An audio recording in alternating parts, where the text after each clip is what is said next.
اپنے من کو پاک اور صاف کر لیا، من کو اجلا کر لیا. تو زکوٰۃ کے اندر اس طہارت اور پاکیزگی کا معنی پایا جاتا ہے. تو میں عرض کر رہا تھا کہ جب کوئی شخص مال کی زکوٰۃ نکال دیتا ہے تو اس طہارت اور پاکیزگی کے ایک سینس یہ ہے کہ اس بندے کا بقیہ مال پاک ہو جاتا ہے، مال کو طہارت نصیب ہو جاتی ہے. اور دوسرا پہلو اس کا یہ ہے کہ صرف مال ہی پاک نہیں ہوتا بلکہ بندے کا من پاک ہوتا ہے. انسان کے اندر مال، اللہ نے انسان کی فطرت کے اندر مال کی محبت رکھی ہے. تو جب انسان اپنے مال میں سے زکوٰۃ نکالتا ہے، صدقہ کرتا ہے، خیرات کرتا ہے، غریبوں کو دے دیتا ہے، اپنی محنت سے کمائے ہوئے مال میں سے دوسروں کو دیتا ہے، تو دینے کی وجہ سے بندے کے دل سے مال کی محبت نکلتی ہے. جب دل سے مال کی محبت نکلے گی تو اس میں اللہ اور اس کے رسول کی محبت کی جگہ بنے گی. تو گویا جب مال کی محبت دل سے نکل گئی تو بندے کا دل پاک ہوا، بندے کا من پاک ہوا. تو گویا زکوٰۃ دینے سے مال تو پاک ہوتا ہی ہے، اس کے ساتھ ساتھ بندے کا من بھی پاک ہوتا ہے. اور ناظرین مکرم یاد رکھیں، زکوٰۃ دینے سے صرف من ہی پاک نہیں ہوتا بلکہ بندے کا تن بھی پاک ہوتا ہے، بندے کا ظاہر بھی پاک ہوتا ہے اور بندے کا باطن بھی پاک ہوتا ہے. آپ کبھی قرآن پاک کی سورہ توبہ کی اس آیت کریمہ پر غور کریں جس میں باری تعالیٰ نے خطاب اپنے محبوب مکرم صلی اللہ علیہ وسلم سے فرمایا خذ من اموالہم صدقۃ، اے میرے محبوب مکرم صلی اللہ علیہ وسلم آپ ان کے مالوں سے صدقات وصول کریں. اور صدقات وصول کر کے کیا کریں؟ آگے فرمایا تطہرہم وتزکیہم بہا، اور اے میرے محبوب مکرم صلی اللہ علیہ وسلم ان کے مالوں سے صدقات وصول کر کے تطہرہم، پھر آپ ان کو طہارت عطا کر دیں. تطہرہم، ہم سے مراد مال نہیں ہے، ہم سے مراد وہ صدقہ دینے والے لوگ ہیں. محبوب آپ ان کو طہارت عطا کریں.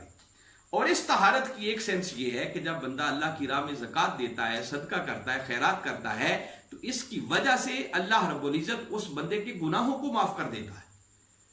وہ جو اس پر گناہوں کا بوجھ تھا، اللہ رب العزت اس دینے کے عمل کی وجہ سے بندے کے گناہوں کو مٹا دیتا ہے. جب گناہ بندے سے دور ہو جاتے ہیں تو بندے کا ظاہر بھی گویا پاک ہو جاتا ہے. جیسے سورہ بقرہ میں ایک مقام پر باری تعالیٰ نے ارشاد فرمایا الشیطان یعدکم الفقر، میرے بندو یاد رکھو جب تم دینے لگتے ہو تو شیطان آ کر تمہارے دلوں میں وسوسے پیدا کرتا ہے کہ بندے دے دیا تو غریب ہو جائے گا، کنگال ہو جائے گا، پیسے کم ہو جائیں گے.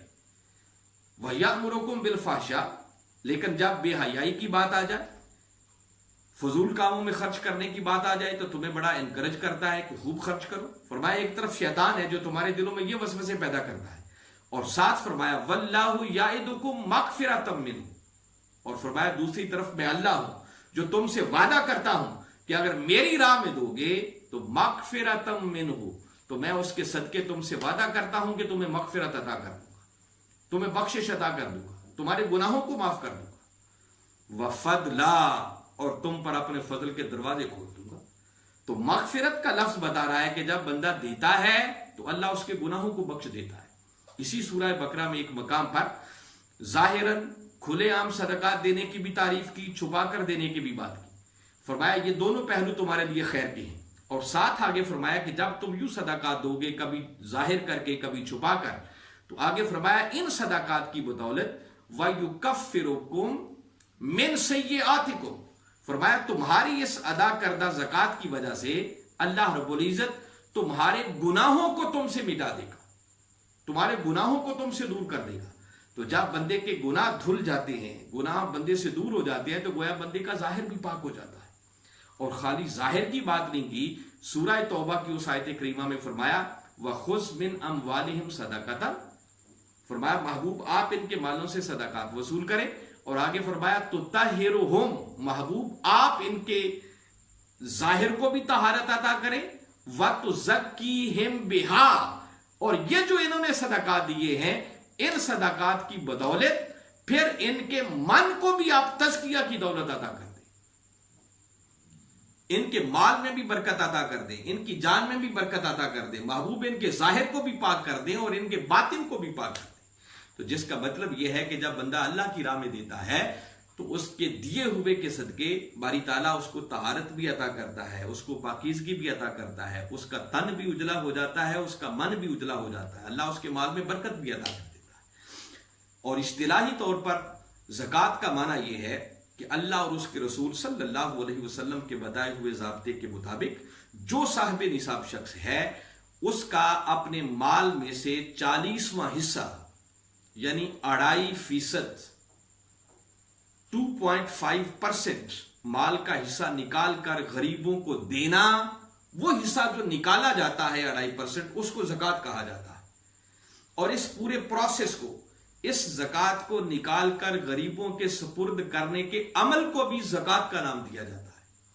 ایکچولی تو جو ہمارے ہاں معروف ہے، زکوٰۃ اس حصے کو کہتے ہیں کہ کسی بندے کے پاس اگر 100 روپیہ تھا تو 100 میں سے وہ جو 2.5 روپے اس نے نکالے تو وہ 2.5 روپے زکوٰۃ کہلاتی ہے، اس حصے کو بھی زکوٰۃ کہتے ہیں۔